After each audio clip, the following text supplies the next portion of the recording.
देखिए पीएमटी 2015 का है, मतलब जानते हैं नीट पहले पीएमटी हुआ करता था।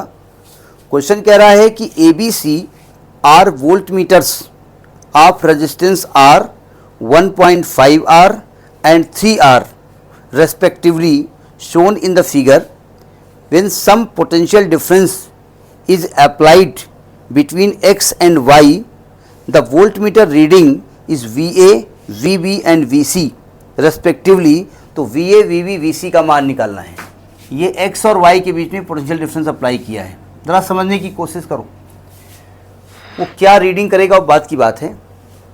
इसका रेजिस्टेंस आर ए मान लेते हैं, ये आर बी मान लेते हैं। एक्चुअली जैसा नाम वैसे ही हमने मान लिया, कोई दिक्कत, ठीक है। या ऐसे करो, इसको आर आर आर मान लो। अच्छा, इसकी वैल्यू क्या है?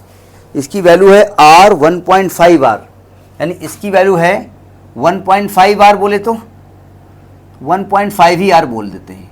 और इसका रेजिस्टेंस क्या बता रहे हैं? इसका रेजिस्टेंस है आपका 3 आर। ये रेजिस्टेंस दिया हुआ है ना। और कह ये रहे हैं कि वोल्ट मीटर की रीडिंग जो है ना, जब हमने पोटेंशियल डिफरेंस अप्लाई किया, करंट फ्लो हुई, तो वोल्ट मीटर की रीडिंग VA, VB और VC है, इसी में रिलेशन निकालना है। देखो सिंपल सी बात है, आपको इसका रेजिस्टेंस दिया हुआ है, क्यों? ये वोल्ट मीटर है, ध्यान रखिए, मीटर नहीं है। इसका रेजिस्टेंस दिया हुआ है। अगर मैं ये निकाल लूँ कि इसमें करंट कितनी फ्लो हो रही है, तो आप जानते हैं V बराबर IR से हम वैल्यू निकाल सकते हैं, क्यों? इस रेजिस्टेंस को मैं R1 मान लेता हूं अपनी जानकारी के लिए, और इसको R2 मान लेता हूं अपनी जानकारी के लिए, और कोई मतलब नहीं है, ठीक है। अब सुनो ध्यान से, जब आपने पोटेंशियल डिफरेंस अप्लाई किया होगा तो यहाँ पे करंट I फ्लो हुई होगी, क्यों? और यहाँ पर दो रास्ते हो गए होंगे, इधर करंट I1 हो गई होगी, इधर करंट I2 हो गई होगी, ठीक है। यानी यहाँ से I2 फ्लो हुई होगी, इस वाले ब्रांच में I1 फ्लो हुई होगी, और दोनों मिलकर के फिर यहाँ I फ्लो हुई होगी। डायग्राम समझ में आ गया? अब हमको करंट निकालने के लिए हम करंट डिवाइडर रूल लगा रहे हैं। जनरली इंटरमीडिएट में हमको करंट डिवाइडर रूल नहीं बताया जाता है। बताया गया है आपको? नहीं, हम भी नहीं बताते हैं, तो पढ़ाया नहीं जाता है। जेई वगैरह की तैयारी जब कराते हैं तो पढ़ाया जाता है। देखो, एक रूल लगाएंगे, करंट डिवाइडर रूल। पहले समझ लीजिएगा, हम प्रूफ नहीं कराने जा रहे हैं। करंट डिवाइडर रूल, देखो, मतलब आपको प्रूफ नहीं करना है, उसको डायरेक्ट रूल आप अप्लाई कर सकते हो। करंट डिवाइडर रूल ये कहता है कि मान लिए इस ब्रांच में करंट I फ्लो हो रही है, ठीक है, और ये करंट रास्ते में आकर के दो भागों में ब्रेक हो जाता है, इस रेजिस्टेंस R1 में और इस रेजिस्टेंस R2 में। ये करंट बढ़ जाता है और इधर करंट I1 हो जाता है, इधर करंट I2 हो जाता है। ये रेजिस्टेंस R2 है। डायग्राम समझ में आया? तो देखो तरीका क्या होता है। जब हम I1 निकालेंगे ना, I1 किस रेजिस्टेंस में हो रहा है? R2 में हो रहा है ना, तो ऊपर लिखेंगे, सॉरी, I1 R1 में हो रहा है ना, तो ऊपर लिखेंगे R2 और अपान नीचे लिखेंगे R1 plus R2 into total current. समझ में आ गई बात? नहीं आ गई? और अगर आपको I2 निकालना हो, यानी R2 वाले ब्रांच में, तो ऊपर लिखेंगे R1, नीचे लिखेंगे टोटल रेजिस्टेंस और इंटू टोटल करंट। इसे करंट डिवाइडर रूल कहते हैं। रूल समझ में आ गया? नहीं आ गया? ठीक है। अब मैं देखो एक्चुअली होता क्या है, मैं टोटल रेजिस्टेंस निकालूं, टोटल रेजिस्टेंस निकालूं, टोटल पोटेंशियल निकालूं, टोटल I निकालूं, फिर उसको ब्रेक करूं तो दिक्कत करेगा। तो मैं यहाँ पर करंट डिवाइडर रूल लगाने जा रहा हूँ।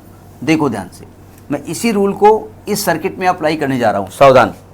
तो यहाँ टोटल करंट I फ्लो हो रही है, यहाँ करंट इस पार्ट में R1 पार्ट में I1 हो गई है और R2 पार्ट में I2 हो गई है। देखो ध्यान से, जब हम I1 निकालेंगे, I1, सावधान, I1 R1 में हो रही है, तो ऊपर क्या लिखेंगे? R2, नीचे क्या लिखेंगे? R1 plus R2 into total current. समझ में आ गया फॉर्मूला? अब देखो R2 की वैल्यू क्या है? R2 है 3R, ठीक, अपान R1 plus R2 1.5R plus 3R into current I। देखो 3R अपान ये आएगा 4.5R इंटू I। R से R कट गया, 45, 4 पॉइंट हटाओगे तो आएगा 30/45 इंटू I। 15 दूनी 30, 15 तिया 45, 2/3 आई आ गया। क्यों भाई?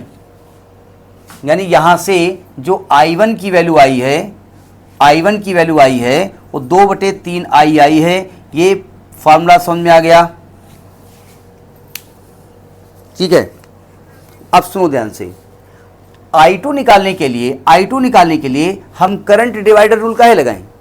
टोटल करंट I हो रही है ना, इस वाली ब्रांच में I1 गई है, तो अगर I में से I1 माइनस कर देंगे तो I2 नहीं निकल आएगा भाई। अगर हम जंक्शन रूल लगा दें आपका किरचॉफ साहब का, तो किरचॉफ ने क्या कहा था? The algebraic sum of the current at this junction will be constant. तो इसका मतलब अगर यहाँ पर I करंट मिल रही है, I1 goes from to this side, I2 goes to this side, तो I2 will be I minus I1, और I1 you have got I minus 2/3I, तो ये आपका 1/3I हो जाएगा ना। तो I2 की वैल्यू आ गई है 1/3I। I1 I2 निकल आया, कोई दिक्कत? यानी आपने टोटल करंट I1 I2 की वैल्यू I के टर्म में निकाल दी है। ये नोट कर लिया ना आपने? अब जरा सुनो ध्यान से, आपको जितने भी सर्किट इसमें दिख रहे हैं, उनमें सब में करंट निकल आई ना, सबके रेजिस्टेंस आपको मालूम है ना। जब आप इसमें वोल्टेज निकालोगे VA, तो VA बराबर IR हो जाएगा ना। करंट I है, रेजिस्टेंस R है, VA निकल आया। जब आप VB निकालोगे, VB, तो VB में करंट है I1 और रेजिस्टेंस है R1। सही कह रहा हूँ ना मैं? Current I1, resistance R1। I1 की वैल्यू कितनी है? 2/3I, और रेजिस्टेंस R1 कितना है? 1.5R, बोले तो 3R/2। 1.5 को 3/2 लिख सकते हैं ना। तो देखो 2 से 2 कट गया, 3 से 3 कट गया, ये वैल्यू भी IR आ गई, VB का मान भी IR आ गया। तो देखो ध्यान से, VA का मान IR है और VB का मान भी IR है। ज़रा इस ब्रांच में आओ, वोल्टेज VC की। जब VC की वैल्यू निकालेंगे तो VC आएगा I2R2। I2 का मान कितना निकला है? 1/3I, और R2 का मान 3R। 3 से 3 कट गया, इसकी वैल्यू भी IR हो गई, यानी VC का मान भी IR हो गया।